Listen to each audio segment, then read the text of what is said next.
I was just taking a look at my monitor, my TV monitor here in the broadcast booth, and a thought struck me. Does Peter Ducey? I mean, he looks like he's his father's son. If you're familiar with Fox and Friends, you know what I'm talking about. Steve Ducey, one of the hosts, his son Peter is a reporter for Fox.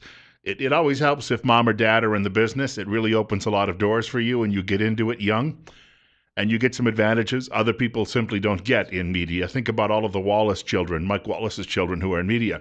But you look at the younger Ducey, and you recognize right away that is his father's son. And I was thinking about this as I saw a photograph yesterday of Ron and Rand Paul sitting next to each other.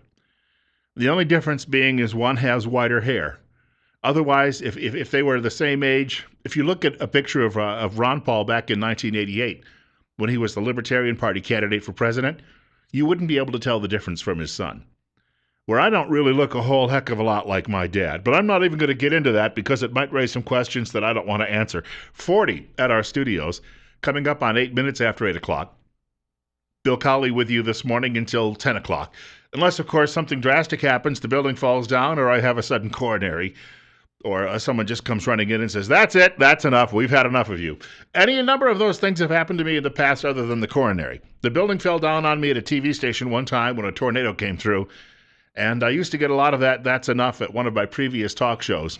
People would come running into the broadcast booth 2 minutes after the program saying, "I need to see you in my office right now." And I'd have to go down to the office and be told, I got a call and somebody complained about something you said, and people got to like you. If they don't like you, they won't listen. Luckily, I outlasted that guy. Well, it happens in every job, doesn't it? It's part of what our working life is all about. Some of the things we've got going on this morning, of course, Ken Mensa will be by from the Twin Falls County Sheriff's Department in about 20 minutes. Also, we have another guest coming up talking about Shriner screenings in just a few minutes. That is something you may want to hear, and it may be important for your health too as well to catch up with all of that.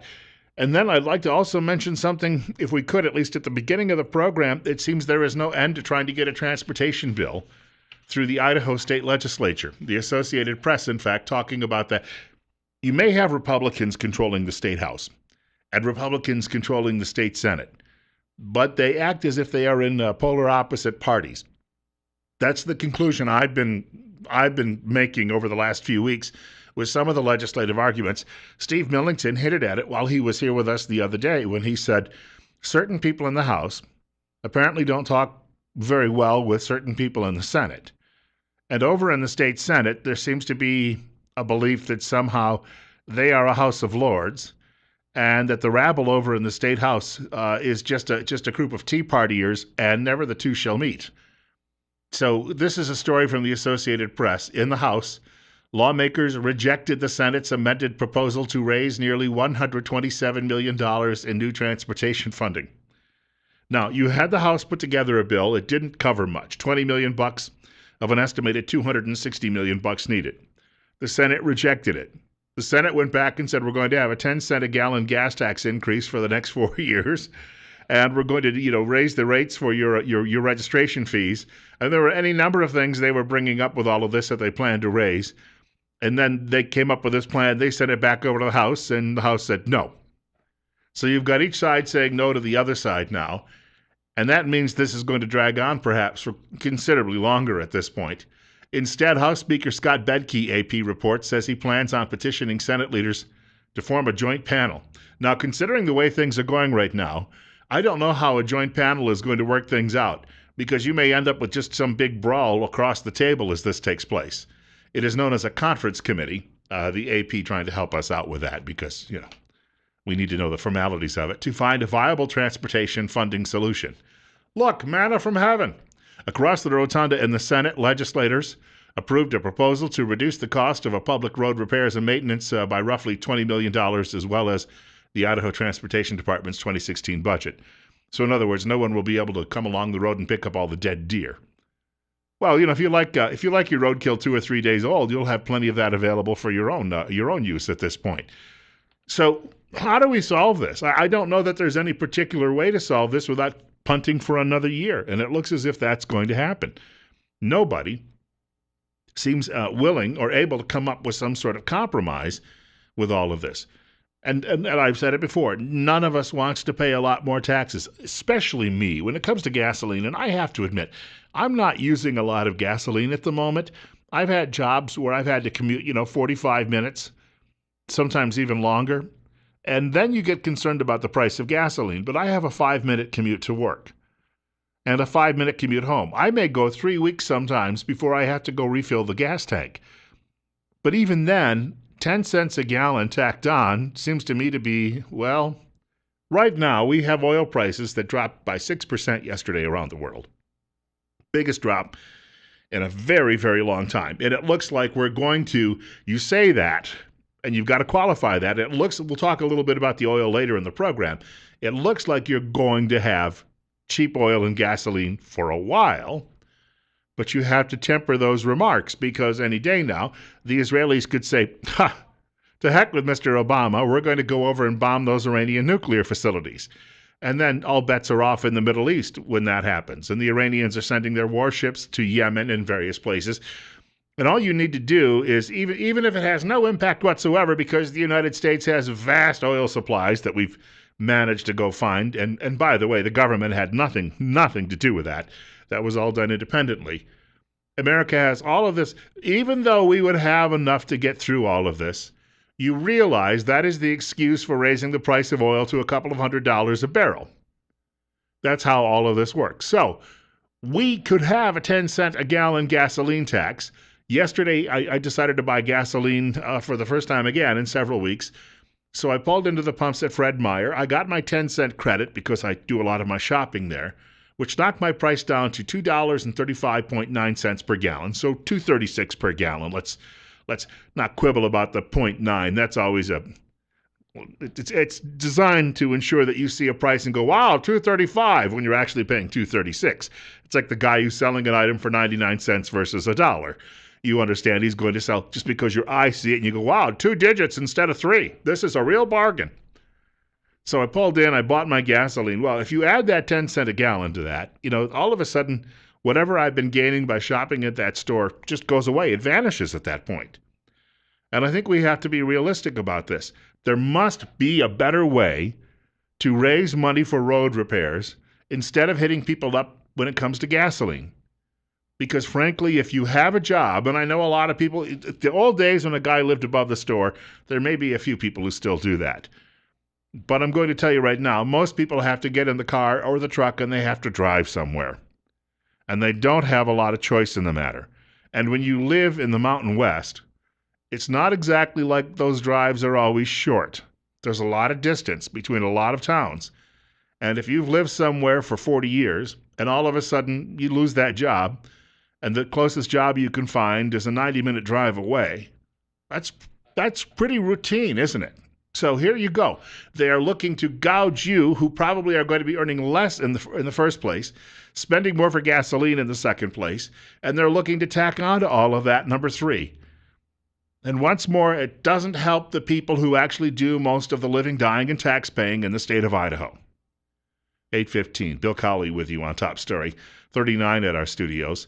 And you can reach our program today by dialing us up at 736-0300. That is 736-0300. I clipped a couple of other stories from the Associated Press this morning I just quickly wanted to mention. The Idaho legislature is urging the Turkish government to respect the religious freedom of Eastern Orthodox Christians. Right now, the Turkish government are quaking in their boots, the members of that government. Good golly, the folks in Idaho are condemning us for our treatment of Christians. What will we do next? And of course, the writer goes on to say, well, the resolution is passed in 40 other states. So the Turkish reaction might be a one-fingered salute, I suppose. So there you go. You've got people doing some very important business. I know it makes people feel better, but it doesn't accomplish anything. And I'm sick and tired of hollow gestures.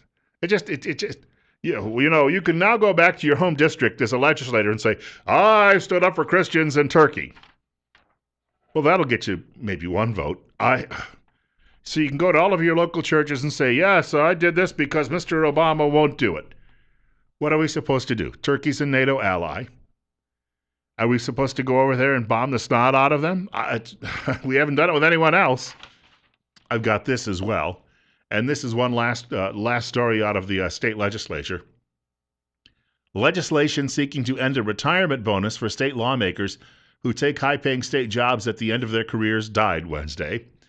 Senate State Affairs Chairman Kurt McKenzie tells the Spokesman Review, a newspaper out of state, in Washington state, that the bill will not receive a committee hearing. Currently, a long-term lawmaker will receive a state pension of roughly $500 a month. However, if that lawmaker grabs a 4-year term as a top state elected official, their state pension spikes to $3,600 a month for life. Now, none of these guys how many of these people are actually full-time legislators? I mean, it's not a full-time job in that sense. You're not legislating 12 months a year. So it's essentially considered a part-time job. So most of these guys have other lines of work. I also would bet that most of these guys have really good other lines of work. Really, really good other lines of work compared to most of the people they represent. That's how they could afford the nice, expensive suits and go out and beg for your vote when they were telling you that they were going to serve you. But then they feather their nest with pension plans. So once again, public servants who are turning around and ensuring, and I am sick to death of legislators who say, you don't know how hard we work. That was the defense I heard from a fellow one time on a radio show. And I must have been fairly quick on my feet that day. I must have had a good night's sleep because I responded. I said, you mean you're working harder than dairy farmers and a guy carrying a pack through the mountains of Afghanistan? And he didn't know what to say. Yes, those lazy dairy farmers and American troops fighting wars overseas. It's a good thing you legislators are here to show them how hard work is really done. And by the way, thank you very much for your tax dollars in my pension. And I'll be taking those after I leave office. If you are a public servant and you claim when you're campaigning you're doing this because you feel that you owe a debt of gratitude to the people and to the state, and you've always had the calling to public service, it is your vocation, then you do not need any of my tax money when you pack up and leave. I'd like to find out what their insurance benefits are, too, as well, for serving in government, because my guess is they're top of the line compared to anything that you, or if someone like me, is going to be seeing over the course of our lifetimes. George Will once said, and I remember reading this in one of his columns, it had to be close to 20 years ago, but it's never left my mind. Too many people treat their public office as their private property. And that's what you've got going on here. If you come and tell me you want my vote because you're going to do something for me, and then you go off and what you do is you end up feathering your own nest, I have absolutely no trust for you whatsoever. I don't care what your political party is. I don't care what your voting record is when it comes to a lot of the issues that I believe in. I'm not getting what you're getting, and you're my servant. I know it may sound trite, but it's the truth. 40 degrees, 20 minutes after 8 o'clock. Ken Menzel coming along in about 10 minutes. Also, we have a guest this morning talking with us about Shriner screening. That's what it says on my sheet here. We'll get more details on what that is in just a short while. Bill Colley with you on Top Story this morning on News Radio 1310 KLIX and newsradio1310.com.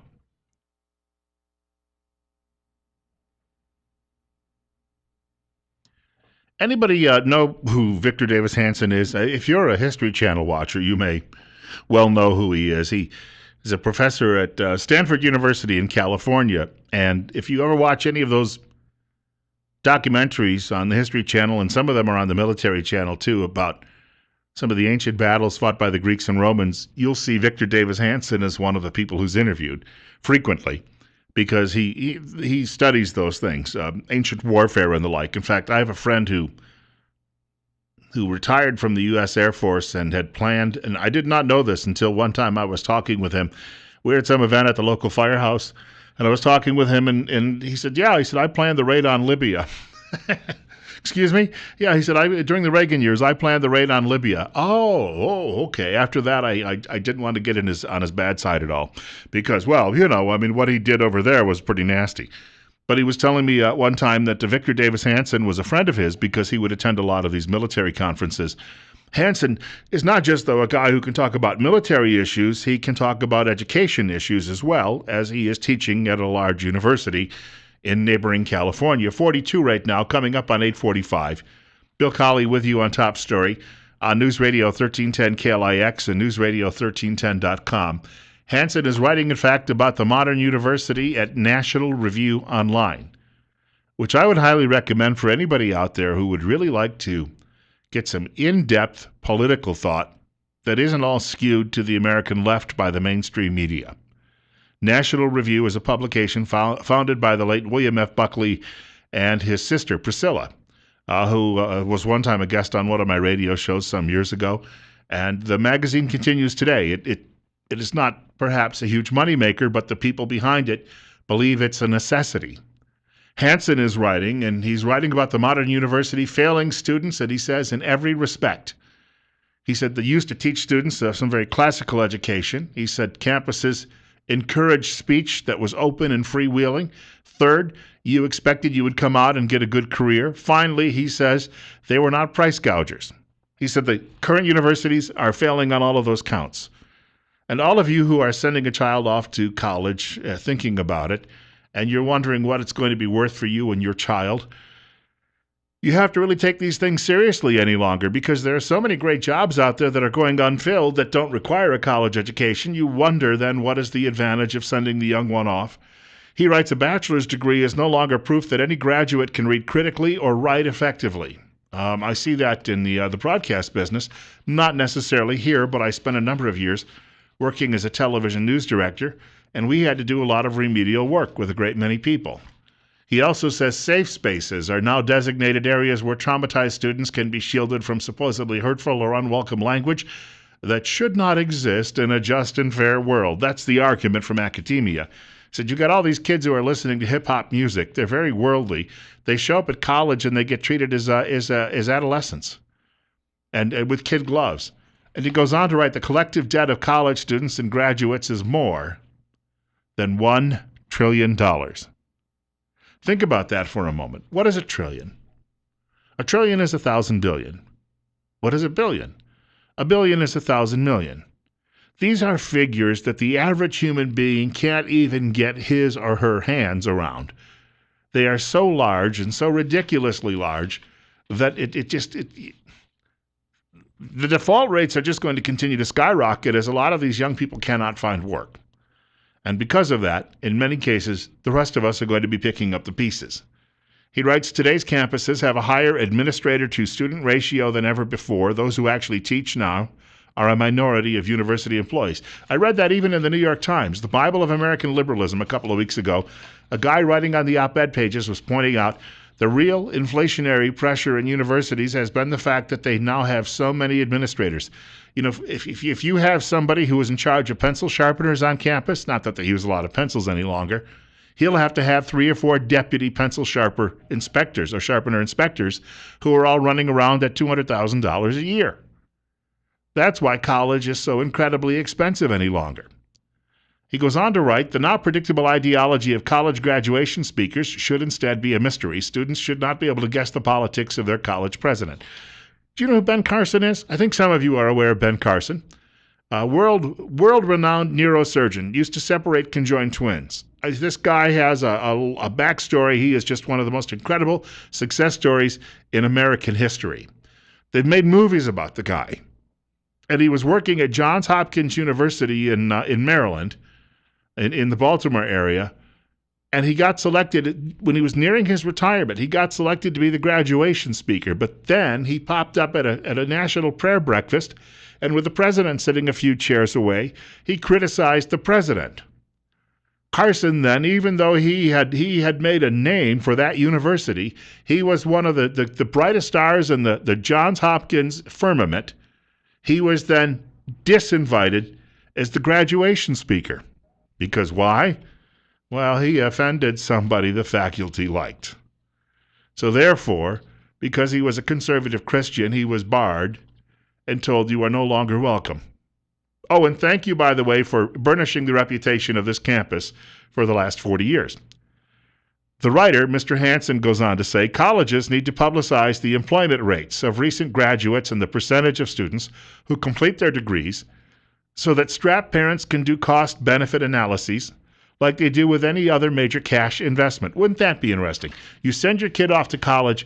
If the college could tell you what the actual graduation rate happened to be and what types of jobs people were getting after they graduated, and what they were making on average versus other campuses and people at large around the country, you might have a few second thoughts, right? I mean, it would come to you and you would say, you know what?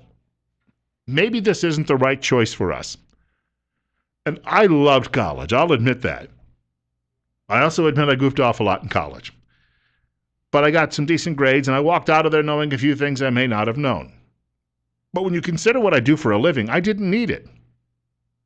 And because of that, throughout my 20s, I was stuck with a lot of student debt, which I managed to pay off by the time I was 30 or so. But you understand, and I in order to do it, I lived like a pauper. All of my friends and buddies were going out to concerts and, raising cane and doing those things, and I was staying home. I would work, and I would go home, and I would do some reading. I'd get a good night's sleep, I'd go back to work the next day, and then I'd come home, do some reading, go back to sleep. For many, many years, I even skipped a telephone in the house, and this was before there were cell phones. I didn't even have a landline. It saved money. I remember I actually, for a long time, took the bus to work because it saved when I needed car repairs. I did that for 18 months at one point.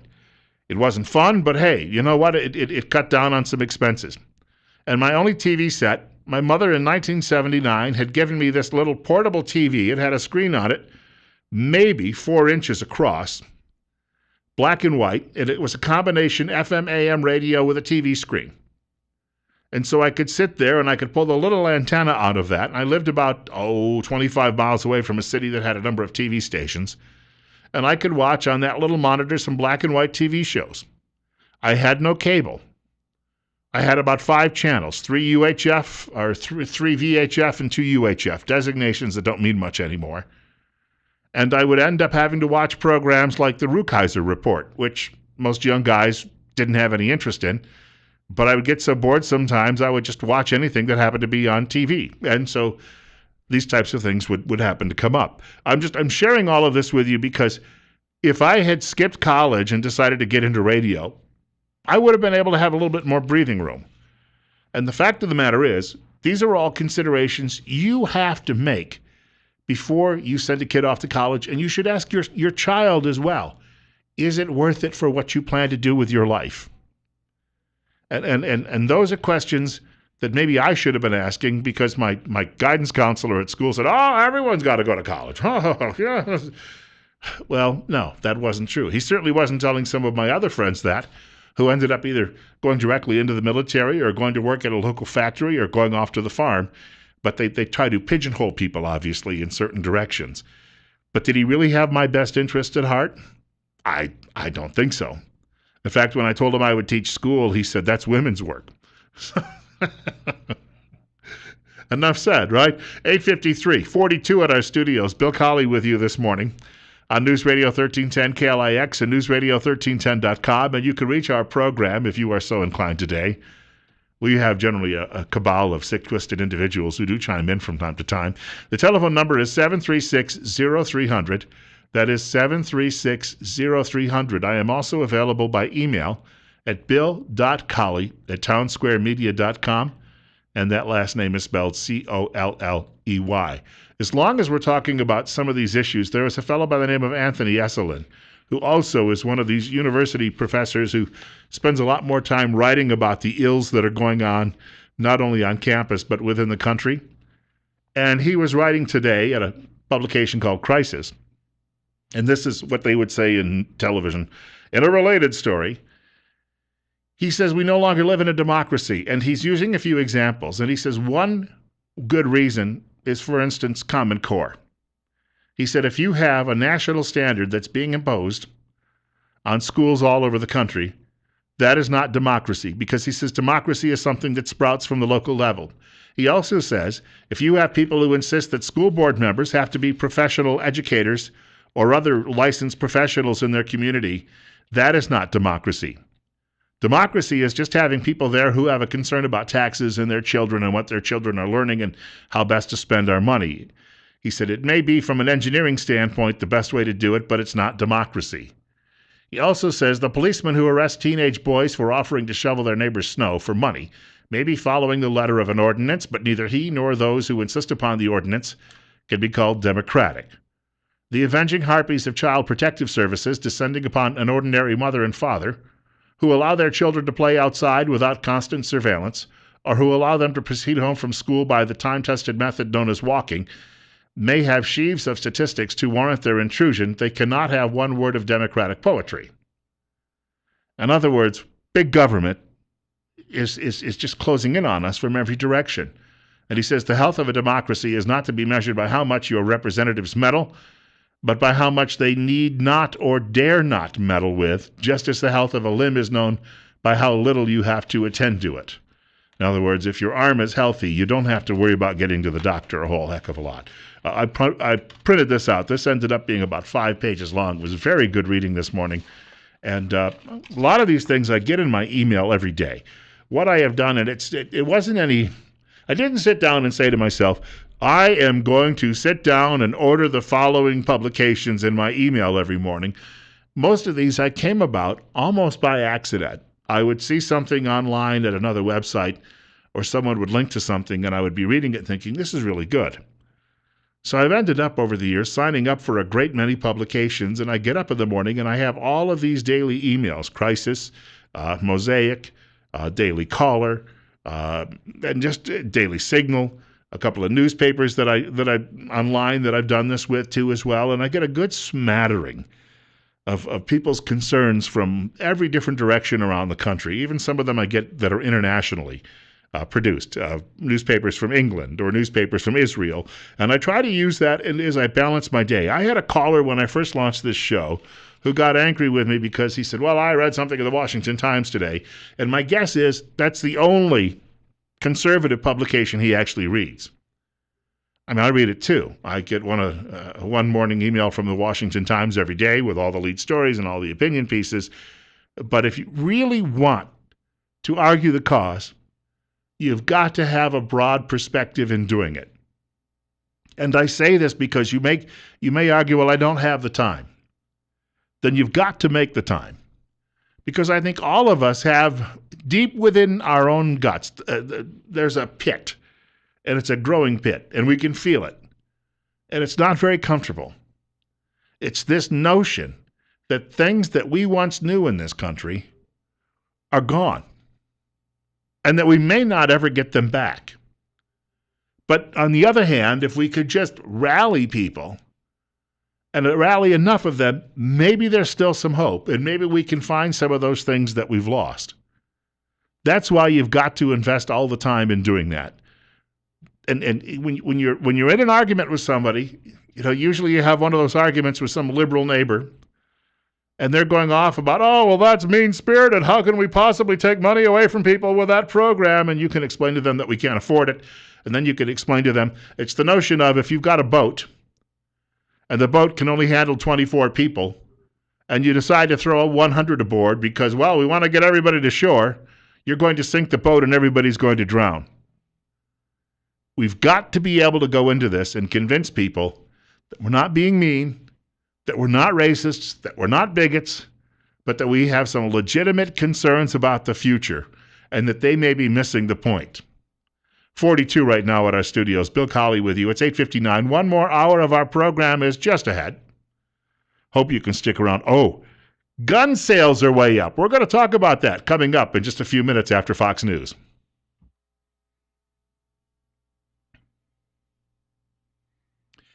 It seems that no matter where I turn on, if I open up a computer and I click on Internet Explorer, or I click on Firefox, or I click on Google Chrome, I see a story related to this shooting of a man in South Carolina who was running away from a police officer over the weekend, and somebody just happened to be videotaping the entire encounter.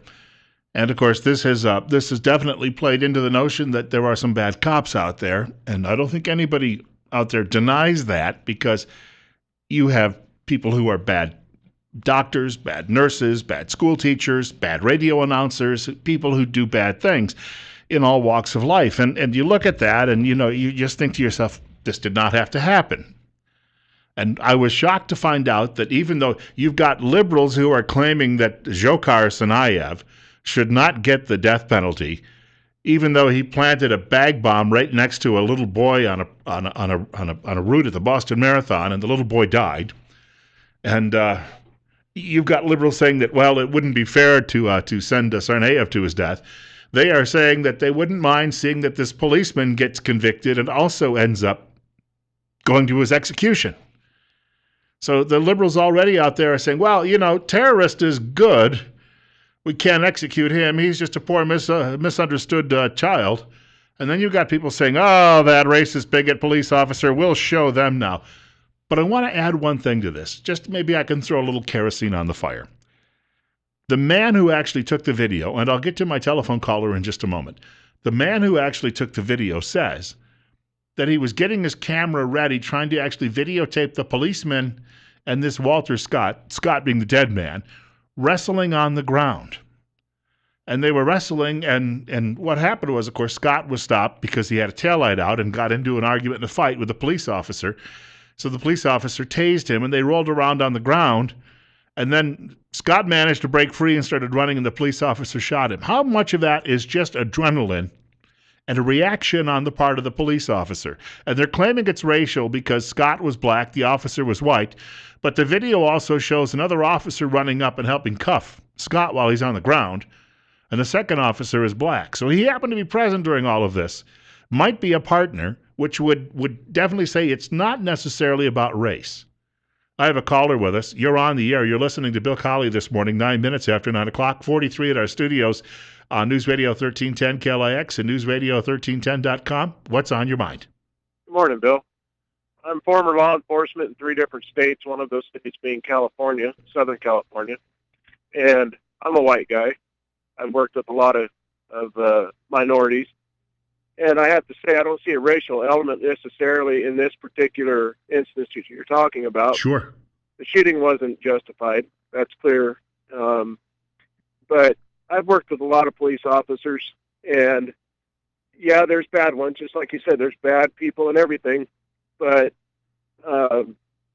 overall, there's just not many cops like that. But I got to say this. When he was, now that we know that there was actually a wrestling match going on between the two, and we don't know, we don't see that because the guy with the camera wasn't able to get it up and ready quickly enough. My question is at that moment of stress, there's something that the psychologists call fight-flight reaction. Now, obviously, Mr. Scott had that running away. His was to flee, the flight reaction. And yet, does the police officer, because his adrenaline, he's going through an adrenaline dump too at the time, it might end up, I would think, just being a manslaughter charge and not a murder charge, because my guess is he's just reacting too. I don't think he had it in his mind, I'm going to shoot this guy dead for running away. Well, that's quite possible. The only one that knows what's in his mind is himself. But what I have to say about that is this was a seasoned officer. He had a stripe on his sleeve. He wasn't a rookie. Right. It's drilled. We don't just go to the police academy one time and learn something and then that's it for the career. We have training constantly, and we are drilled in the head not to shoot at a fleeing person unless, for some reason they turn around and present a weapon. Obviously, this man didn't. So as to why he actually shot the guy, he knows, we don't. But this guy had some experience, and I feel it was a bad shooting. The manslaughter charge probably fits better than murder. I don't think he intentionally decided, I'm going to shoot this guy today. Well, he didn't have time to make that judgment. No. I thank you much for the telephone call, sir, and let's see who else we can find on this topic. You're up next, coming up on 912. You're on Top Story on News Radio 1310 KLIX. Yeah, Bill, I've been watching this thing a little bit, and I've always been wondering what's the backside to the story. I mean, of course, we saw the guy running away and him getting shot in the back. But if in reality he got pulled over and ended up being confrontational and actually did get in a struggle with him, how many times have people got to say when you can get confronted by cops, they're armed, the things that are going on in this world right now has got them on edge. You don't ever lay a hand on the cop. It's just, you're asking to get shot. I mean, like you said, adrenaline goes up. It's fight or flight. Granted, this guy pushed it to the limits because he was running away, but I don't see it as being murder. Now, Zerkov Sanaya, that's murder. I mean, they planned this thing for months. Yes. I looked at the video, and when I first saw it, I thought, oh, this is just terrible. But when I started reading about it yesterday, and I read that the man who actually took the pictures, he was walking to work by the park. And he was walking to work, and he saw what was going on. He had his cell phone with him and thought he would take some pictures of just the wrestling match going on, because he thought, well, you don't see that every day going to work. So you can actually see he's fumbling with the camera, trying to get the camera turned up, and by the time he just manages, as apparently the wrestling match stopped, and this Mr. Scott started running away. Of course, he just gets it at that moment where the shooting starts. But you don't see anything that happened beforehand, and yet as the witness, he says, yes, indeed, they were wrestling on the ground together. Again, yeah, don't wrestle with a police officer. It makes them a little angry, and they want to go home at the end of the day too. Right, and it's just that situation. Don't do it, and the guy had no right shooting him in the back. He should have had a little bit better control than that. But we don't know what was happening prior. I'm waiting to see the dash cam footage. And again, he may have fired out of anger. I mean, you're angry enough when someone's on the ground rolling around smacking you, while you're trying to deal with them. That would make you pretty mad. And you're right. He should have had better control in that situation. But as our previous caller and I were mentioning, you don't have it all happens so quickly. I just don't see where he did not go to work that morning thinking, I'm going to shoot a defenseless person in the back. He went to work that morning thinking, well, I'm going to get through the end of the day, and then I'm going to go home and have dinner with my wife, maybe watch a ball game. His thinking process in all of this is just get through the day. And I just think he was so frustrated and angry after rolling around with this guy and maybe getting smacked on the ground that as the guy jumped up, he just grabbed the gun and fired. It fired a lot of times. What's interesting is we're told now it was 8 shots, and I guess all 8 hit their target. It took Scott a long time to go down. We know that, but you're right. The video looks horrible. This man will never be a police officer again, and he is likely going to serve a long time behind bars, but he's not going to be convicted of murder. But why is it, Bill, that every time we see one of these things with an African-American situation, why is it always started with an argument or a fight? It's always every single one of them. When have you seen one where they just tell the guy to stop and then shoot him? There's a fellow who died in, I think it was San Francisco, in a shooting a few months ago, and he was homeless, and that got videotaped as well. But you know what the guy who was shooting the videotape said? He said, in this case, he said, even the guy behind the camera said, from my perspective, police were completely justified in what was going on because of what the homeless guy was doing. And, that one got buried. You didn't hear Al Sharpton out there screaming and yelling and making a lot of noise. But I think that we've got to allow, even though the video was so overwhelming emotionally, we've got to allow justice to give this police officer his due. Right, but it's the lack of respect in America. Sure. Parents don't respect kids don't respect their parents. Parents and kids don't respect authorities. And granted, sometimes it's their side with the bad ones that create a situation. But it takes 2 to tango. I thank you much for the telephone call. I saw a piece this morning from a blog post from Father Dwight Longenecker, who writes on about a great deal of social issues, not just religious issues. And he was pointing out he had been reading Mark Stein, and he's following up on a column from Mark Stein from yesterday. And both men say that the rot is so bad in this culture right now. You've got people at the top who just simply lie and say it's okay to lie. Harry Reid, for instance, because I won, so lying was okay. How can you expect people in authority anywhere, or even people on the street any longer, to do things because they're the right thing to do? It's 9:17. You're up next on Top Story with Bill Colley. Hey, good morning, Bill. The last caller was right. I worked for the school district, not there anymore, but we had police officers there, and there was no respect for the policemen there because of the uniform. And it just looks like there's a war on police right now. I mean, every one of these cases, look how many people show up it's like they're ambulance chasers. They're right there at them. Yeah, it doesn't take long either. In fact, they don't wait. Yeah. They don't wait for all the details to come out. St. Louis, or well, Ferguson, Missouri, was probably the prime example of that. All of the race hustlers got out there as quickly as they could to make a buck and get their pictures taken, but they did not look. And unfortunately, we ended up with riots and eventually 2 police officers shot because of it in that community. Yeah, this is getting scary. Well, I'll tell you what. Thank you for the call. I'm going to squeeze one last caller in very quickly. Scary from the sense that the people who have all the firearms in most of these battles happen to be police. I would think that other people out there who are going up against them might be a little wiser. You're on the air. It's 43 at Top Story on News Radio 1310 KLIX. Good morning.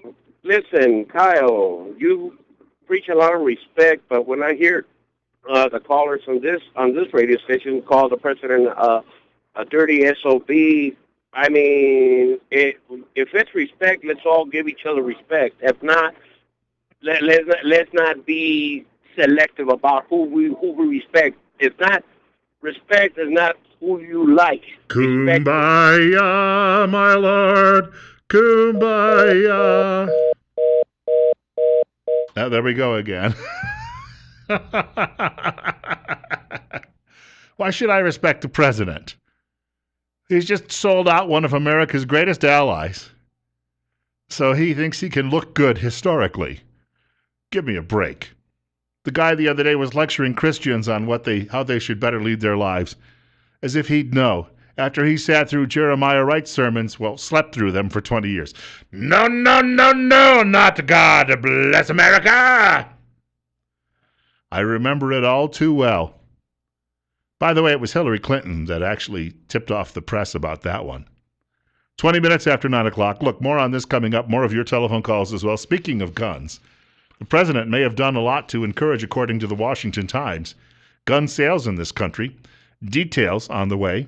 Bill Colley with you on Top Story on News Radio 1310, KLIX, and newsradio1310.com. The music may be appropriate, at least from some callers' perspectives. Funny, we need to respect all of their guys, but they don't need to respect any of ours. That's called civil discourse. 9:23, Bill Colley with you on Top Story on News Radio 1310 KLIX and newsradio1310.com. In a minute or so, I may share with you a story from Stephen Dinan at the Washington Times about the record number of gun sales in this country and who actually is behind spurring that. Speaking of respect for someone, I guess in a reverse sort of way. We have a caller with us, and you're up next, 43 at our studios at News Radio 1310 KLIX and newsradio1310.com. And what's on your mind? Bill, I had to respond. Make it quick. My liberal friend, I respect a lot of people, but somebody that stands on the podium and says everything he's going to do and does just the opposite does not deserve respect. If you really want to talk about this, I'll meet you anywhere, and we'll talk civilly. But you said you was going to be at Kelly's farewell party and didn't show. So I will tell anybody what I say on the radio to their face. You won't. You're a coward. Thank you much for the call, sir.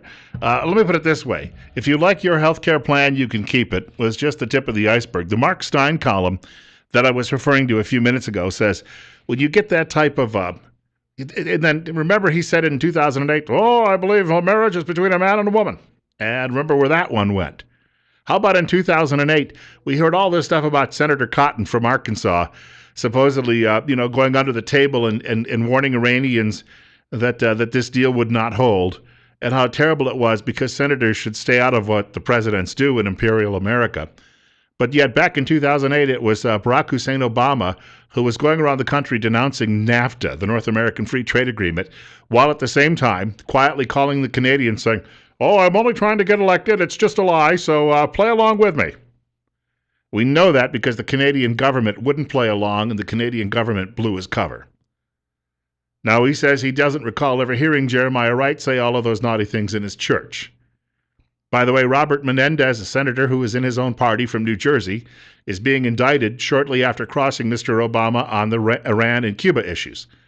And then we've got he's being indicted, but meanwhile, Lois Lerner, who actually went after the president's enemies, she will not be indicted. How does that one work?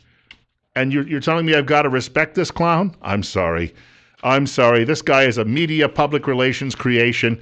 He is a danger to the future of this culture and this country and to Western civilization, and it'll be a glad day when he's gone. 926, you're on the air with Bill Colley on Top Story on News Radio 1310 KLIX. All right, well, we're going to try another caller then, if you feel that way. You're on the air, News Radio 1310 KLIX and newsradio1310.com. What's up? Oh, two things. Cows are calling. Go feed them. And Bill, please grow up. You're 50-some years old, and you gotta be talking over people, downgrading them. Come on, man. I don't think anybody out there is hearing you, pal. I honestly, I think you're all alone. If you notice that, you see, there you go. You drive by, just a drive by. Blah, blah, blah, blah, blah, blah. Click. Calling me names. Well, look, because you're a jerk. Maybe that's why. How's that one settle? This guy calls in and he screams and yells and tells everyone else how to live. He's a minority of one. And he's a zero atop that, too. Wonder how that one plays out. 928, Bill Colley with you on Top Story on newsradio1310.com. As our previous caller had said, he don't want to debate anybody. He just wants to shoot his mouth off and then, just hit the gas pedal and get out of there as quickly as possible. Yes, that is the definition of a drive-by. Although I guess from the neighborhood he grew up in, those were fairly common. Quite literally, in fact. Hey, you got this very quickly because I mentioned it a couple of times. I want to get it in before we hit the break here at 9:30. Obama gun control push backfires as industry sees unprecedented surge. Stephen Dinan at the Washington Times. Interest in guns appears to be at an all-time high in California, which shattered its previous record for gun purchase background checks last month, with nearly 200,000 processed, suggesting a vibrant firearms market in the country's largest state. And it's a fairly liberal state, too. You've got to admit that when you consider the incompetents who run it. Several gun control groups also didn't respond to messages seeking comment on the manufacturing statistics and what they mean for the state of the debate. The biggest change in production, and this is really the lead, but it's buried all the way on page 2. The biggest change in production has come under President Obama. From 2001 to 2007, gun production held steady at between 3 million and 4 million units a year. It topped 4 million in 2008, but shot to 5.6 million in 2009. Held steady in 2010, and then spiked to 8.6 million guns in 2012 and a record 10.8 million in 2013, according to the Bureau of Alcohol, Tobacco, and Firearms data. People out there know something is coming. They're getting prepared for it. And this man has actually led us to that conclusion. When you have that many millions of Americans, the reason they're producing all of these firearms is because people are buying them. Pat Buchanan said that there are more firearms in America right now than there are people. We're approaching 400 million firearms just in private hands. That should tell you something very, very clearly about the direction we're going. And the fact of the matter is, all of those people out there can't be paranoid. Some of them must have some very, very legitimate concerns. It's like prepping for the worst ever disaster on record. 9:30, more with Bill Colley coming up. Hey, speaking of the president, his instructions on how you should live as a Christian coming up. You know what's interesting is Lefty thinks that we should run the country by polling data. For instance, if 51% of Americans now think it's fine for people to marry horses, cows, and pigs, then therefore we should allow people to marry horses, cows, and pigs. Except, of course, the Constitution doesn't say anything about running the country by polling data. And some of the earliest people, even going back to our founders, as well as some visitors like de Tocqueville, talked about the tyranny of the majority, saying that sometimes you can have a lot of people be fools en masse. And when that happens, that's why we need a Constitution and a Republican form of government, is to try and keep that in check. But on the other hand, when they can sit and listen to a radio station and they can find out that they're a voice of one and that the other 20 completely outnumber them, then that poll we shouldn't pay any attention to that. That's how Lefty works. In other words, what Lefty really means is, this is for my benefit only. And, when it suits me, we'll do it that way. But when it suits you, we're going to do it my way. 9:34, Bill Colley with you. 44 at our studios. You're listening to Top Story on News Radio 1310 KLIX and newsradio1310.com. Our telephone number 736 rather. 73. I got to dial a 9 to get out. I haven't worked at a place for years, and when I try to make phone calls out of the station, I'm constantly starting the number and then getting that signal again. I got to go back and start all over. Just force of habit. You learn things by rote memory. It's like typing. If we suddenly change the keyboard, because we don't have, the old-fashioned keys any longer, so we could actually go to something more manageable. But how would we retrain millions and millions of typists? Because they'd all still be hitting the keys they are used to hitting, just by the way you build those connections in your mind. This also from the Washington Times. I didn't get to this yesterday, and I really wanted to. President Obama casts a stone, condemns less than loving Christians. You probably have already heard about this elsewhere. I know Sean Hannity addressed it. He spoke at an Easter prayer breakfast, Monday or Tuesday morning, and he said, on Easter, I do reflect on the fact that as a Christian I am supposed to love, and I have to say that sometimes when I listen to less than loving expressions by Christians, I get concerned. But that's a topic for another day. And then people laughed and applauded. So Pope Obama instructing all of us on how we're supposed to live when it comes to our religious faith. In other words, the I'm okay, you're okay liberal version of it, or the Presbyterian USA, or the Unitarian version, or the Episcopal version, or whatever, those churches are no longer Christian, folks. Oh, they talk about Jesus a little bit when you go there, but they've torn out all of the pages in the Bible that they don't like. And Mr. Obama is part of that gang, and he's telling the rest of us, this is how you have to live, because I have been apparently endowed by God with the knowledge that you lack. I don't think the guy really believes in God in the first place. Remember when Franklin Graham raised that question and he got attacked by liberals and media, and they screamed and howled for days until they discovered that Franklin Graham is more respected than they are? Well, that's not a surprise, I suppose. But here's a guy who claims he sat in a church for 20 years, never heard all of the racist rants from his pastor. Here's a guy who was raised as a young man as a Muslim. I really think that after having gone through all of the various colleges that he attended and worked for the various people on the streets that he did in Chicago, I don't believe that he has any religious faith whatsoever. And what he's trying to do, this is in relation, his whole comment is in relation to what has happened in Arkansas and Indiana, where people have been involved in trying to at least enumerate what the rights are of religious people, or at least make it clear, because they were already enumerated by the Constitution of the United States. 9:37. Bill Colley with you this morning. I should point out our show is made available to you by a great many. And I talk about a couple of them on the air, but you hear a lot of other sponsors as well. And those people keep the lights on here at News Radio 1310 KLIX, including the folks at Western States Bus Services, where they're hiring part-time bus drivers right now. Split shifts 5 days per week, summers off, and scheduled, no school days. The pay is $10.75 per hour. You can apply today. And that means you can apply today by contacting 733-8003. Western States Bus Services is an equal opportunity employer. I'd like to thank you for joining us this morning, and I don't give it out nearly as often as I do the telephone number, but if you'd like to contact me, you can also do it via email, and that is bill.colley@townsquaremedia.com. Last name spelled Colley, bill.colley@townsquaremedia.com. And you can also reach us by telephone at 736-0300.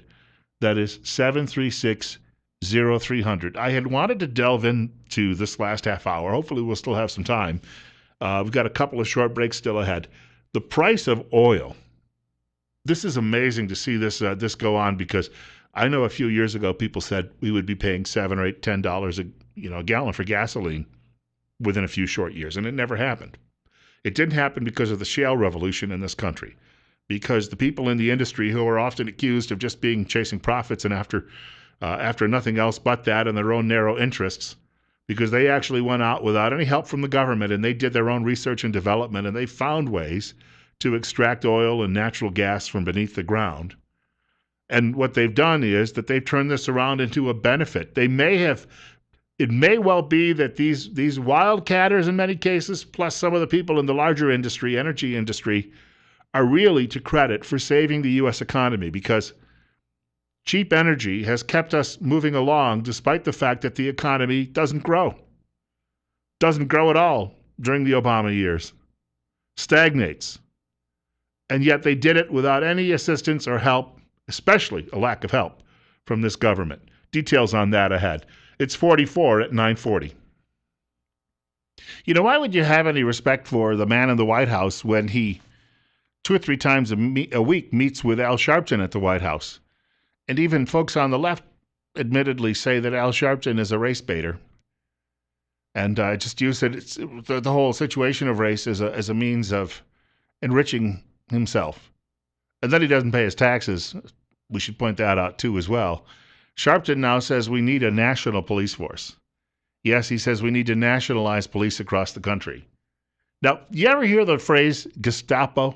I know it sounds really bad in historical context, but Gestapo is just an abbreviation for German State Police. G-E-S-T. You get it? All right, you got it.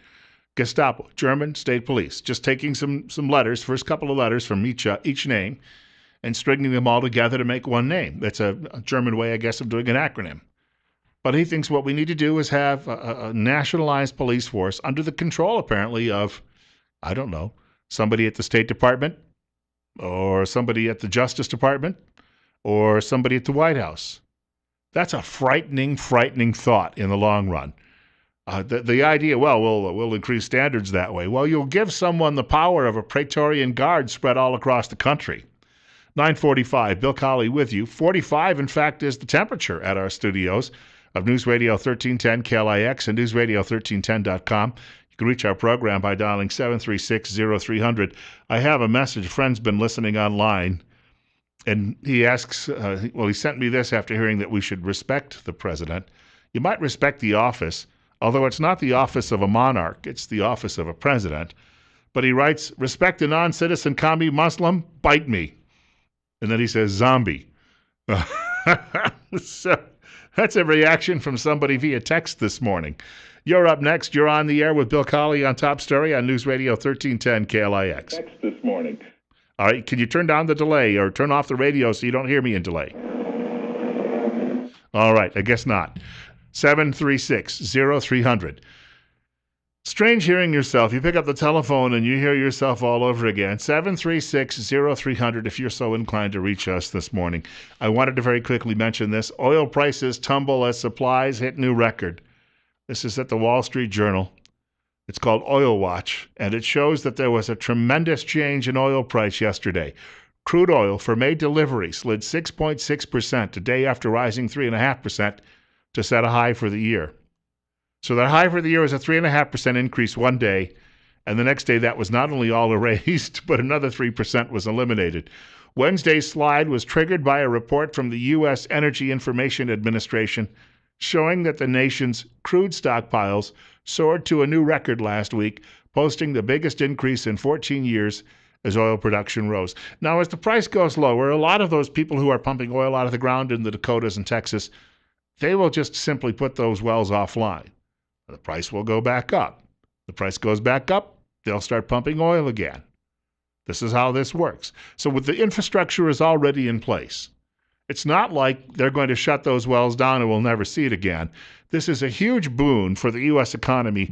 And as I said, this may have kept us from slipping into the second Great Depression or something worse over the last half dozen years. And the emperor in Washington had absolutely nothing to do with this. In fact, he's opposed to it. 9:47. Bill Colley with you. News Radio 1310 KLIX and newsradio1310.com. You're up next. I haven't been listening for quite a while, so you probably already have covered this, but the Saudis, OPEC, is making war with America. That's why the oil prices are so low. Well, the Saudis simply are trying to maintain market share. They want to put out all of the domestic drilling out of business. Well, isn't that the same principle Walmart uses in retail? Yeah. I guess so. I mean, I thank you much for the call. The Drudge Report has a link this morning. The Saudis are borrowing money to pay off their debts because the Saudis have so greatly lowered their own price, they can't make any money. So the Saudis are now going to banks around the world saying, psst, I'll gladly pay you Tuesday for a hamburger today, but not a ham sandwich. Not a ham sandwich. No, we won't eat those. You're on the air. It's 9:48. Well, good morning. It's good to talk to you. Thank you. I'm glad that the slobbering liberal that was used to be on the phone or on the radio is gone. Hey, they blamed the housing or our economy drop in the housing bubble, but right at the same time that they had that problem, our fuel prices for diesel was $4.59, and they found out just what it would take to break the United States with those fuel prices, and then they just backed off of that.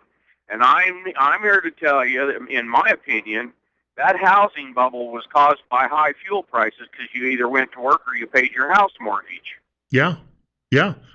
And it was all tied in because a lot of people were buying these great big homes in various places, and they still had to do a lot of traveling. Thank you much for the telephone call. It really is. You cannot ignore the fact that a lot of people too were trying to buy new homes to be closer to work, because if you could move to the next house and maybe save yourself half an hour in your commute, you were going to save a pretty penny at the end of the week, maybe $50. $50. I'm not going to kid you. It may not go far when you go grocery shopping, but you buy the right things, you can pretty well stock up that kitchen. I mean, that's not a huge issue.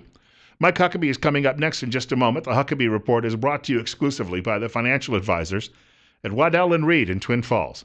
And the telephone number is 736-6563. Thank you very much, Governor Huckabee. 9:54, 45 at our studios. Bill Colley with you this morning on News Radio 1310 KLIX and newsradio1310.com.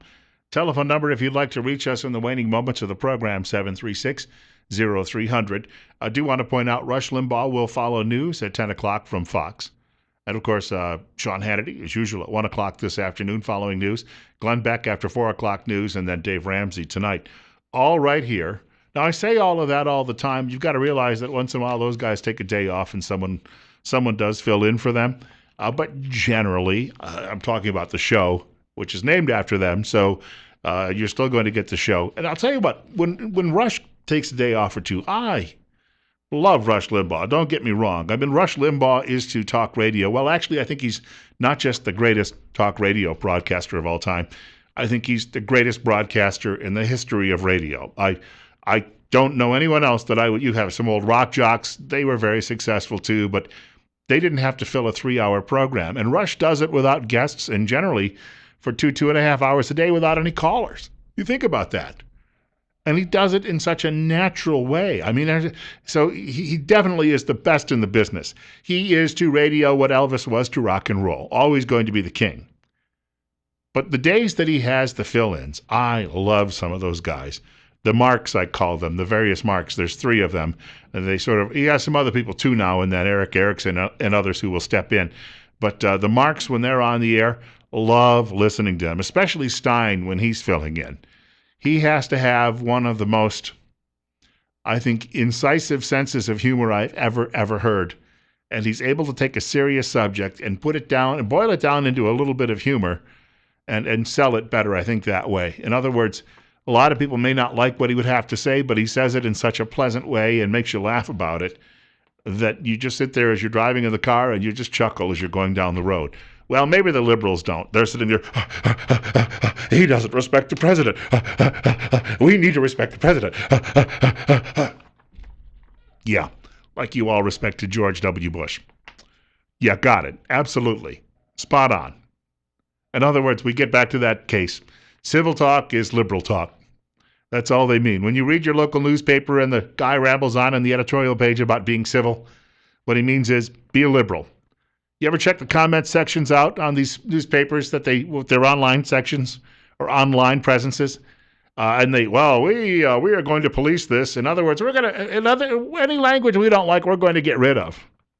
Because we are the arbiters of what is civil discourse. Because, well, we went to journalism school, and someday I'm going to work at Rolling Stone, and I'm going to pet the rabbits, and we're going to live off the fat of the land. George is my friend. 9:57, Bill Colley with you. Hey, I didn't get to this today. Maybe we'll get to it tomorrow. I've been so guest-heavy lately. Sometimes I wonder if the guests are hosting the show or I am, but I didn't get to this the last couple of days. It's worthwhile. Market Watch has a story. Why the California drought will be worse than everyone thinks. And the writer says if it goes on, he lists the number of industrial jobs that could be lost. He lists the number of agricultural jobs that could be lost. And he's also listing the number of jobs, when it comes right down to it, the number of what it's going to cost you at the grocery store. Did you realize that California's agriculture sector is bigger than Minnesota, Iowa, and Nebraska combined? That's pretty big. And if it goes down, you won't see any almonds or alfalfa, and there'll be a great many others too that we just won't have any longer. And the prices for some of these commodities, wow. You think about your 10-cent a gallon gas tax, you may be paying additional gas tax in this state. Plus, when you go shopping, what you're going to pay for a green pepper, $4 or $5. Don't know how we're going to make ends meet. Talk about that when we get a chance at another point. Meanwhile, God willing, and the creek don't rise, I am back in this chair tomorrow morning between 8 o'clock and 10 o'clock in the morning, and I hope you have a wonderful day.